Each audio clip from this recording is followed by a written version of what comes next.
I would like to welcome you all, and before I begin, I would like to acknowledge the traditional owners of the land and pay my respect to the elders past, present, and emerging. So this is the afternoon of second day of this conference, and we have two presentations for this room. I have no ideas about any of those presentations, but we will hear from Farzad Sanati and Michael Nortel very soon. So before further delay, how the session will go is the presenters will present what they have to tell us.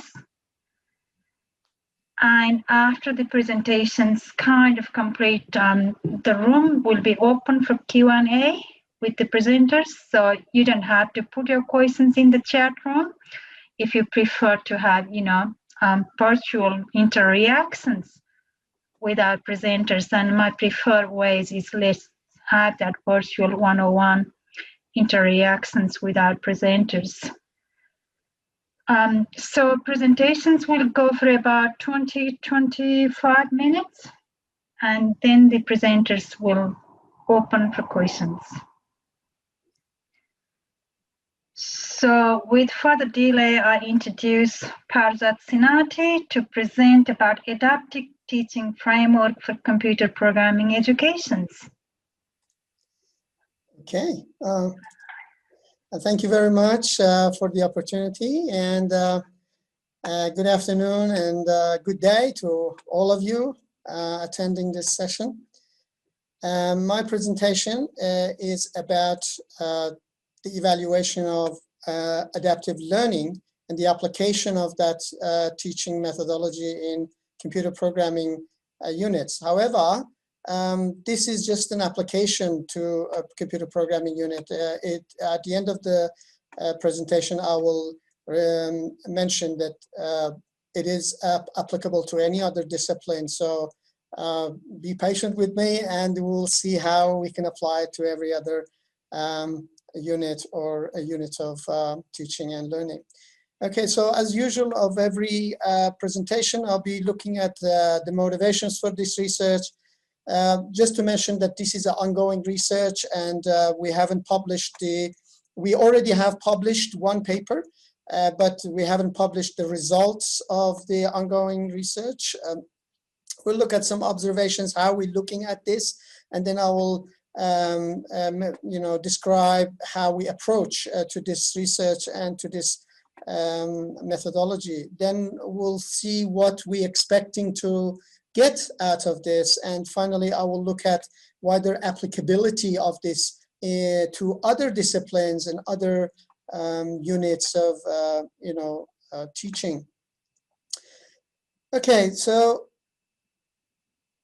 in a typical course, when we're teaching, first thing we need to know is that what the students are actually need to learn, okay? And to formalize this, we have learning outcomes, and the learning outcomes describe exactly what the outcome of this activity, which is the course teaching, is going to be. Things such as explaining some principles, theoretical principles, looking at some implementation of those or application of those principles into whatever the content is. And then we're looking at some building interactive teamwork, personal qualities and personal skills, and in specific units, you have different types of learning outcomes that you have to achieve. Now, with these learning outcomes, then we start teaching. So we prepare all the content, matching all the learning outcomes and trying to cover everything that we need to do, both in terms of content and also how we apply this content. Okay, so after starting this teaching the unit, a few weeks later, or probably towards the end of the week, at the end of the unit, we wanted to know how our students are doing. Okay, are we doing a right thing? Are we teaching properly? Are the students learning, and so on? So to do that, we all of a sudden probably you do some survey, and then you collect some information, and then all of a sudden it hits you. 70% of my students are not really learning what I teach them. Okay, so what we did in this research, we didn't actually ask students whether they learn anything or not, because the answer to that usually is biased. Okay, so the other way around, we actually asked them what they wanted to learn or what they think they need to learn, and they gave us the correct answer.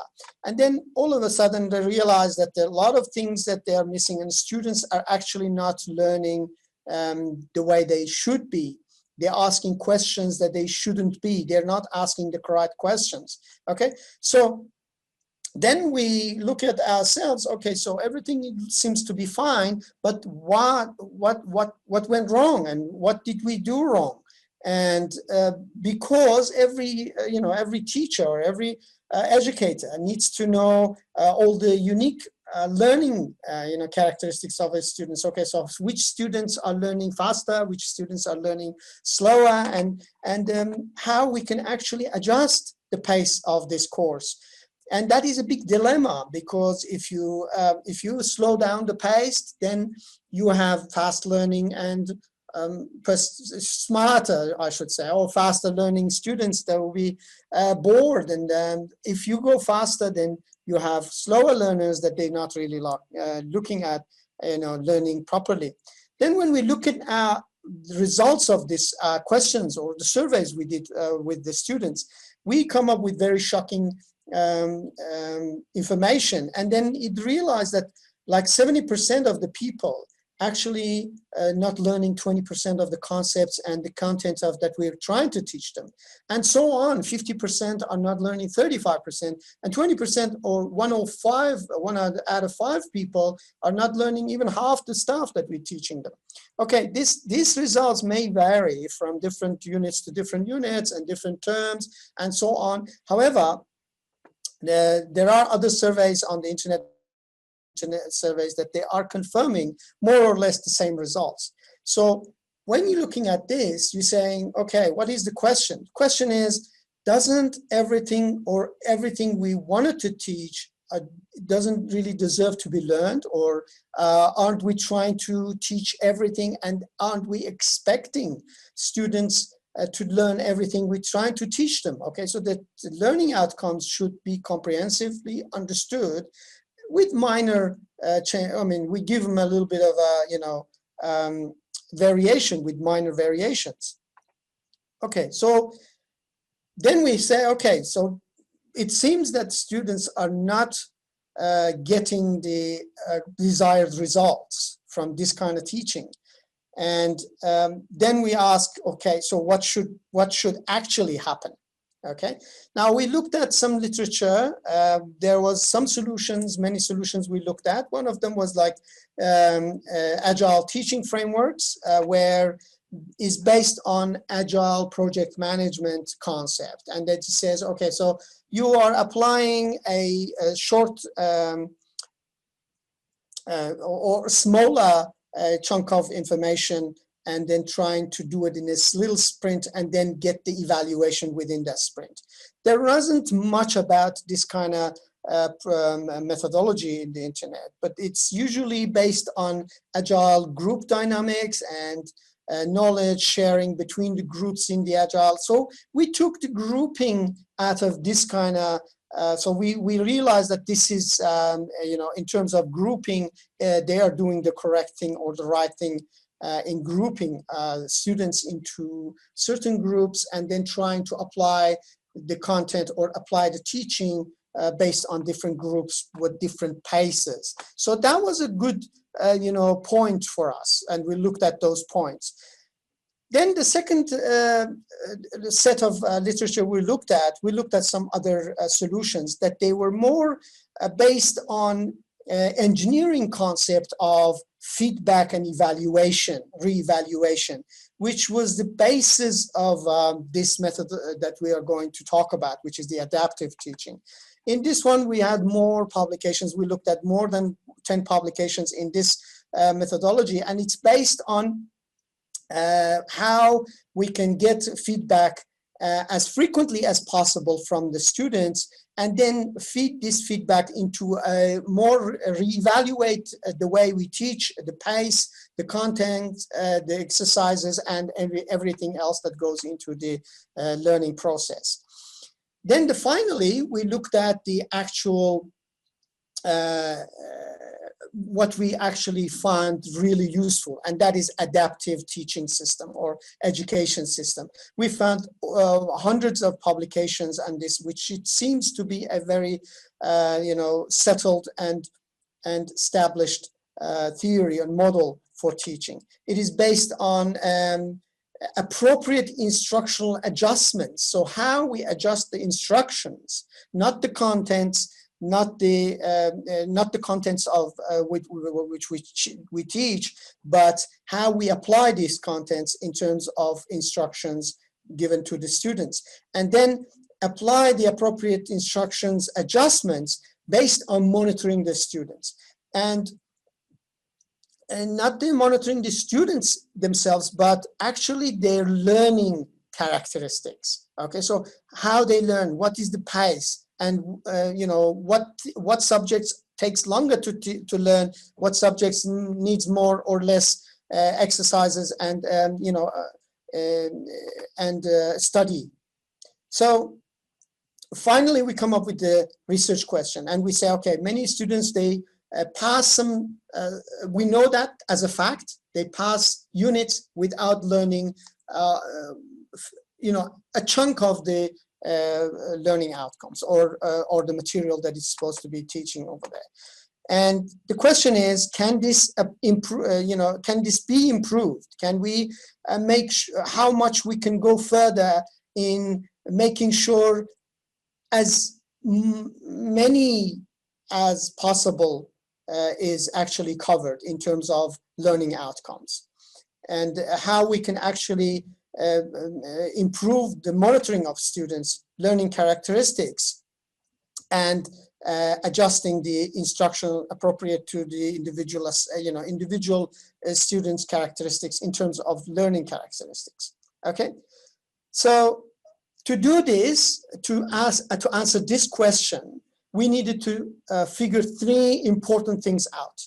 One is that what mistakes students make when they are actually doing their practice. Okay, so practice could be writing a program, could be answering a question, could be doing some exercise, and so on. So in terms of computer programming, what was important for us is that what kind of mistakes are making, and how much these mistakes or errors in terms of programming worth actually, because some mistakes are trivial mistakes, some non-important, and some mistakes could be deemed important.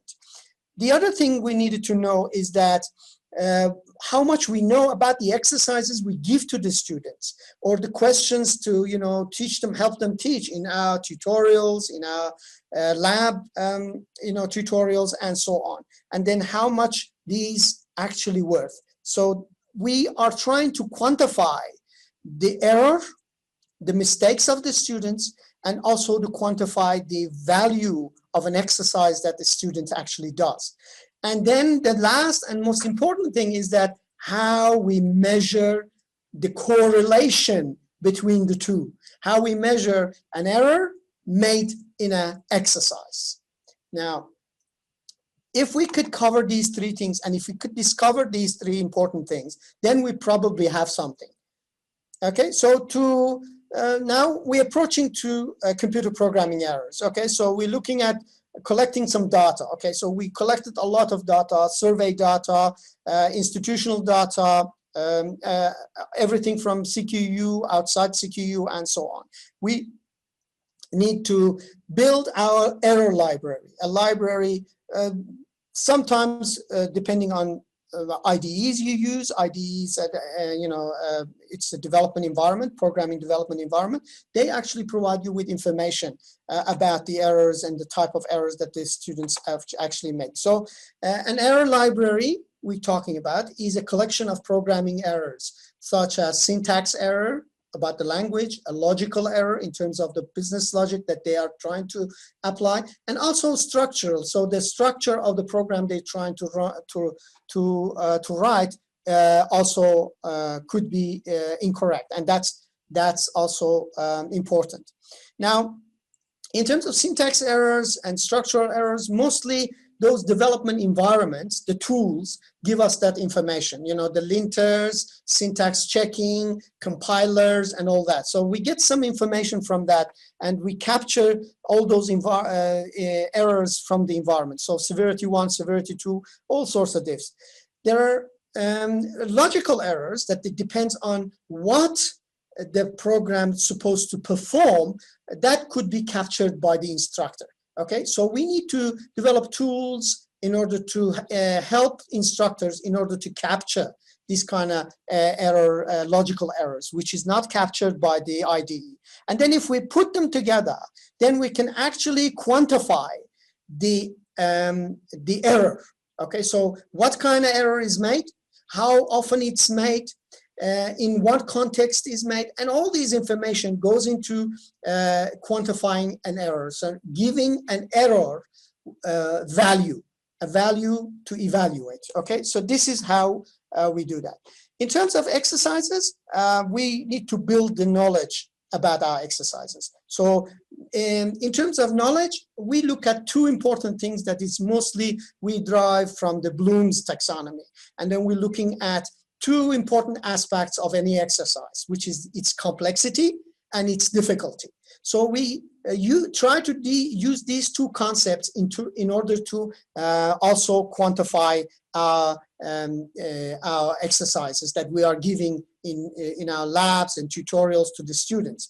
So we're looking at a topic exercise to be a combination of its difficulty and its complexity. And we try to apply certain rules in order to quantify that in terms of that. So these rules that we apply in order to quantify the errors as well as the exercises, the knowledge about them is also collected through the IDEs, the tools, also the experiences that the instructor is having with the class.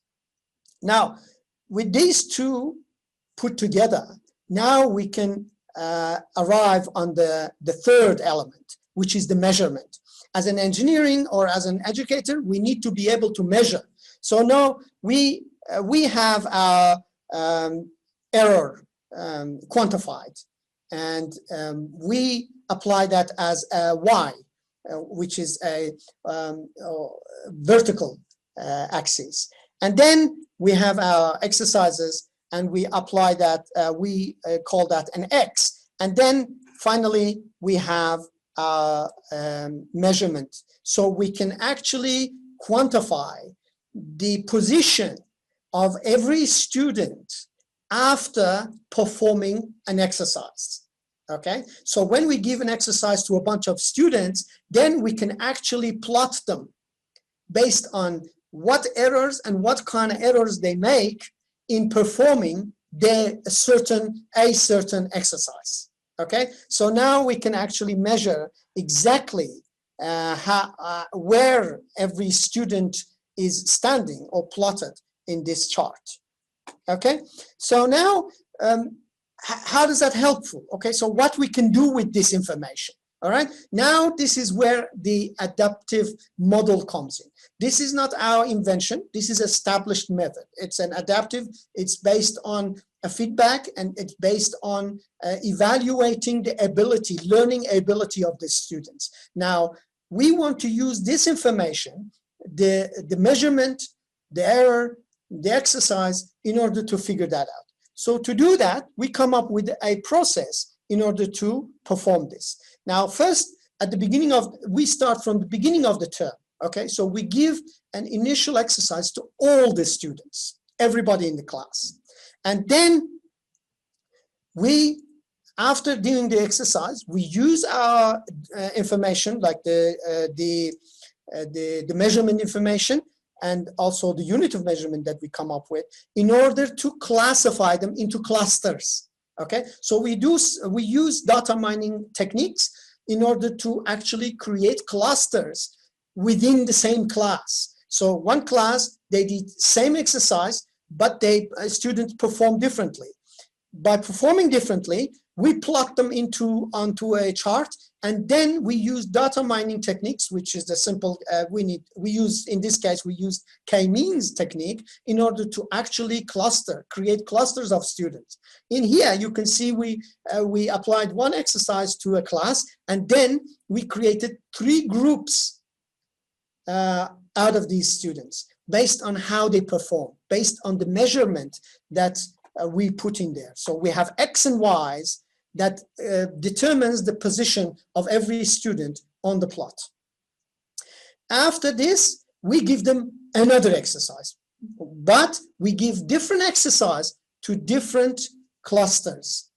However, these exercises are similar in terms of what they need to teach the student.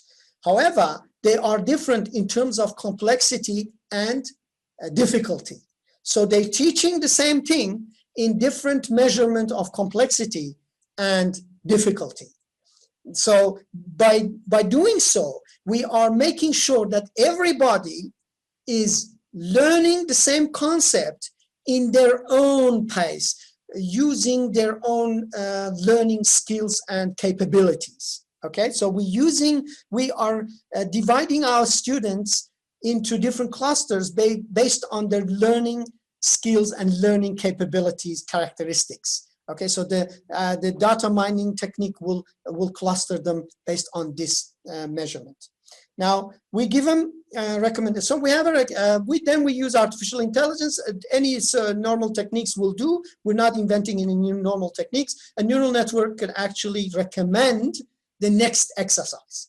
Okay, so it looks at the cluster, says, okay, this is how you evaluate this cluster. Okay, so these students here they're all performing more or less the same. Now, what is the best next exercise or lab or tutorial or whatever it is you're giving them to learn, to teach them, is for this cluster. So we give them the next one, and then this is going to be a loop. So we do this over and over in every week. So we effectively end up with automatically or automating this student evaluation and evaluating their characteristics and the pace of progress, and then feeding them with appropriate exercise to push them forward in this. Okay, so now that's all about it. That's all we want to do. Of course, we've developed a couple of tools for this.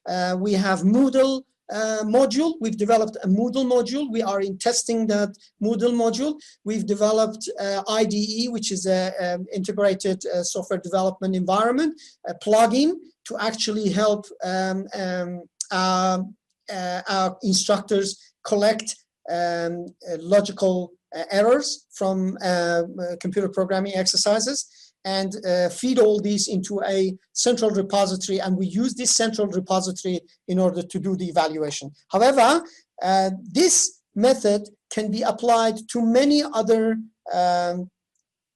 units and disciplines that they are interested in, things such as online education systems, learning and teaching processes, short-term training courses, industrial professional development courses, and so on. And thank you very much for paying attention. And we are still in the process of this. Just want to put an advertising in here as well. If anybody, because we are next stage, we are going to do a wide range of tests. And if anybody wants to participate in our testing of the framework in any universities, we're very much happy to work with you and in helping to do the proof of concept, and then we see if we can get the desired results. Thank you very much. Any question, I'll be happy to answer. Thank you, Farzad. That was really interesting, even for computer illiterate persons in programming. So yes, so there is a time for questions, 2 or 3 questions. There is a really interesting discussions happening in the chat room as well. Sorry, because I was talking, I didn't have a time to look at those chats though. No, that's fine. They will be available later, but there are no questions in the chat, only the very interesting discussions happening. So if anyone has any questions, so yeah, please ask directly. Or you can raise your hand and Farzad can take questions one by one. There will be a time for about 3 questions, I suspect.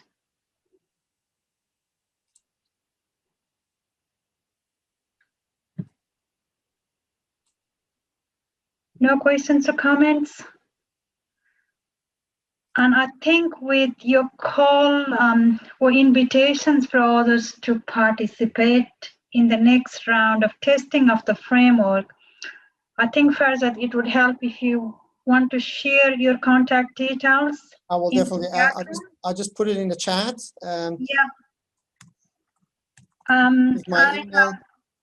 I really liked the way, because it's kind of I don't know, it's in teaching and in technologies ways, because the creativity is and innovations is always important, and I think that what you're trying to test is really gives the hope for some innovative tools to utilize to move on from conventional way of teaching. So I'm really looking forward to the final products. That's all I can say. Yes. And good luck for you and the team. I'm sure it will be a great result. So is there any final comments before I introduce our another speaker?